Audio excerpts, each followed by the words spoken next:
Yeah. And so when someone breaks our rules, there must be justice done. Yeah. There must be a punishment.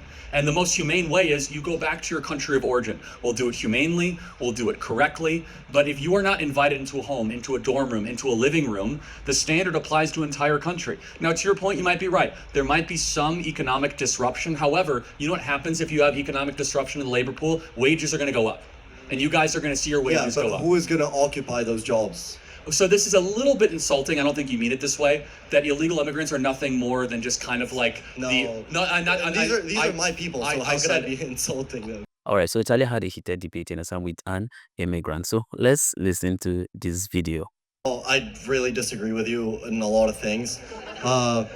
Be respectful, guys. It's fine. Part of what makes America a great country. It does. It does. America's a great country, but I don't like your T-shirt.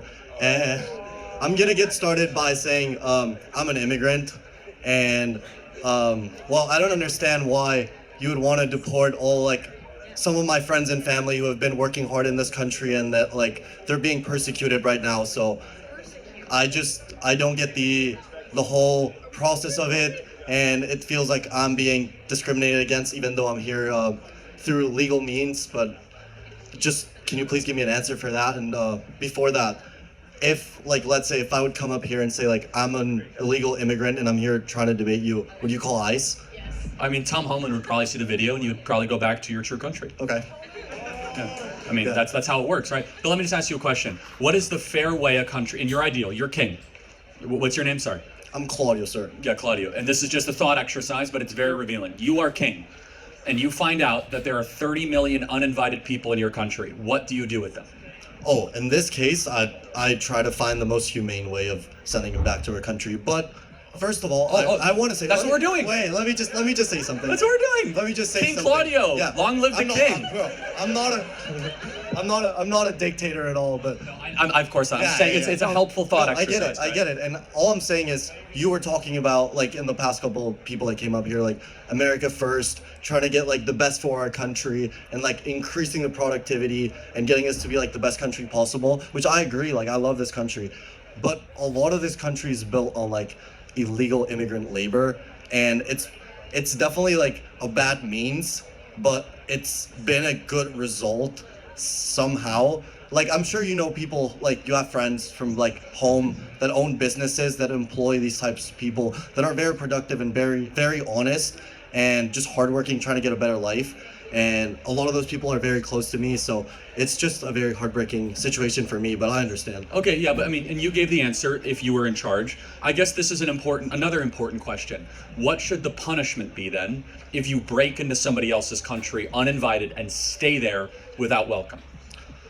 Well, I don't know what the punishment should be. I'm not a lawyer. No, that's okay. I'm just asking. Yeah. Here's our position.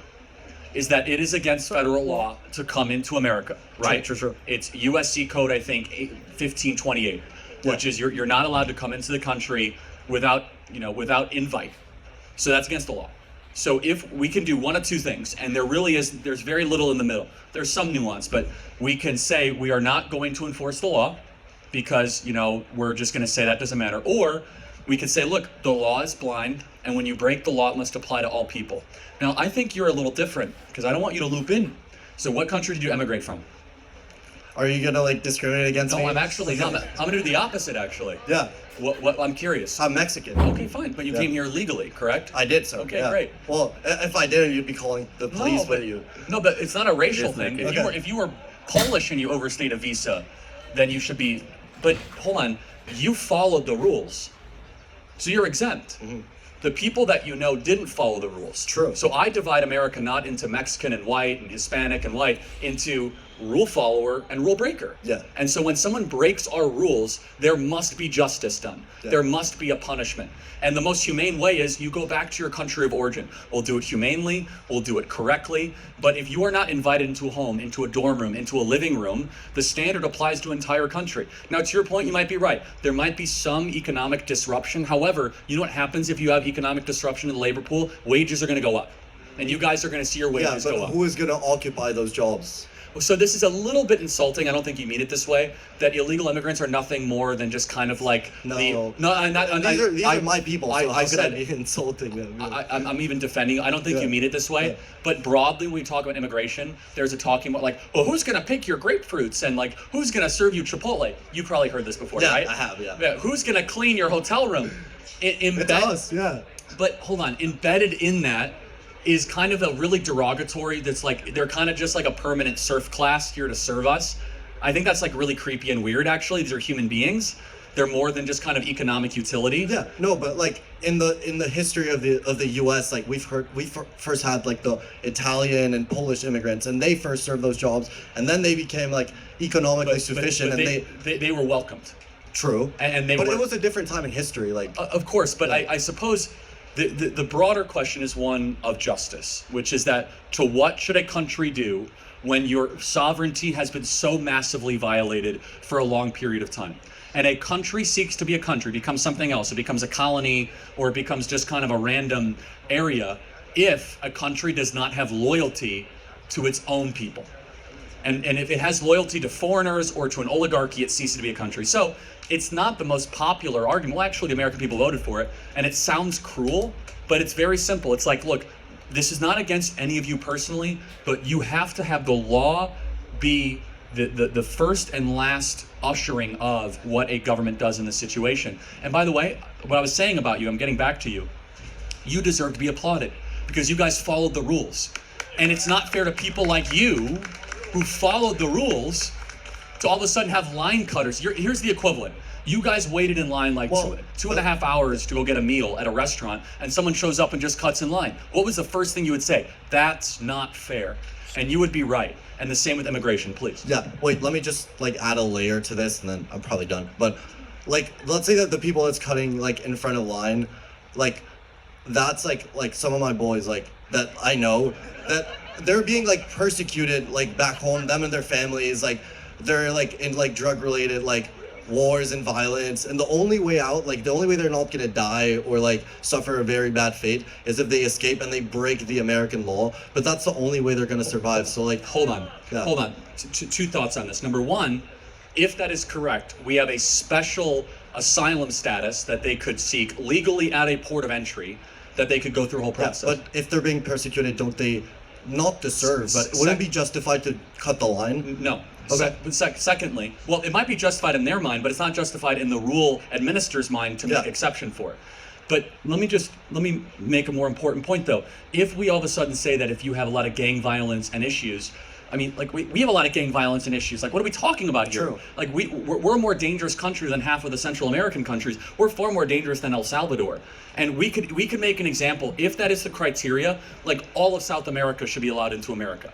Basically, I mean, the idea is that at some point you have almost no standard whatsoever, and instead, here's my perspective. We should empower those people to go fix their own country. We should empower them to go make El Salvador great again, which is a great country now. Okay. Nicaragua, Honduras, yes, please, final So thought. wouldn't like a good way to start is like trying to lower the demand for drugs in America, because a lot of the drugs that are like being produced and being fought over in South America are going to be supplied to the US for American consumers.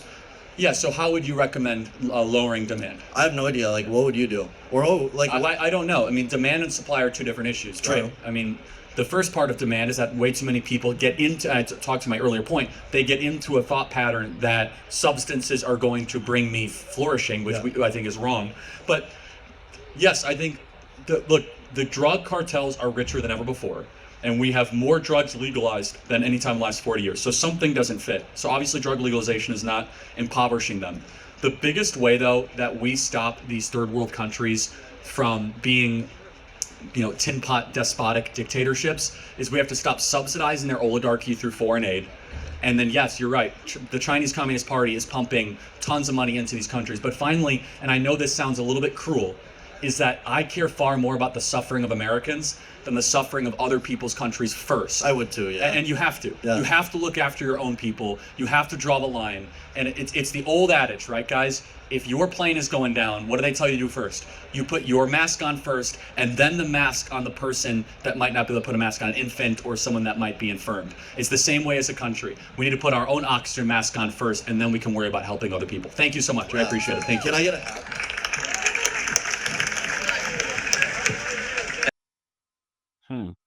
One thing is for sure, you have to look at, the resources, that are available in America, and then says that per the number of people that are trooping into the country, can we be able to at least take care of them? Can we be able to provide job opportunities for them? If the answer is no, then there is no need of bringing those people, because by so doing, it means that they are going to encourage, crime. And then that is the reason why you see President Donald J. Trump take a decisive, action by stopping this immigration, policy, especially these asylum programs that people were manipulating it for their advantages. And then that's why I see he decided to stop some of these things and then deport some of the illegals back to their country. It was a tough one. It was something that people could categorize it as a despite, but then if you look at it on the long run, you see that it was for the interest of the country, and then that's why he decided to take that very decision, because you can't keep on allowing people to get to the country and then you can't be able to at least take care of them. And then that's why he feels that what their countries need to be responsible for their citizens, and then by so doing, if every country is doing well, then people will need not to come to America in order for them to feel safe.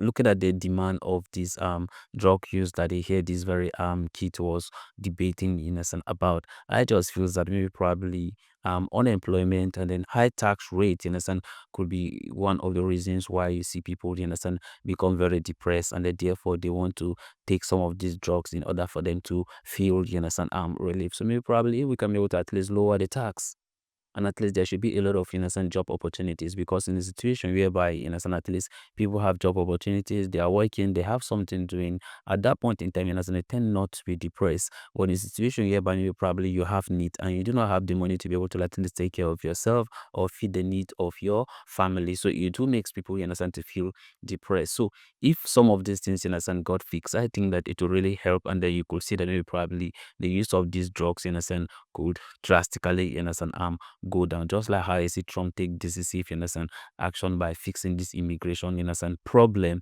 Then I think that such can also be applied when it comes to this import of these drugs that people are taking illegally, and is actually causing a lot of problem when it comes to their health and also in making decisions. And then that's the reason why I see that last week shooting in the Catholic tended to happen. Why do you think so? It's because people are doing things they are not supposed to do. Why buying firearms, not only because you want to protect yourself, but then to end up to cause harm to people and to children who may technically be very innocent. And then that's why I see when J.D. Vance when they and then he tends to offer prayers to the lost children, then you see people who are actually against it. But then for me, I just feel that it's because people have decided to leave the love of God, or family have actually stopped praying.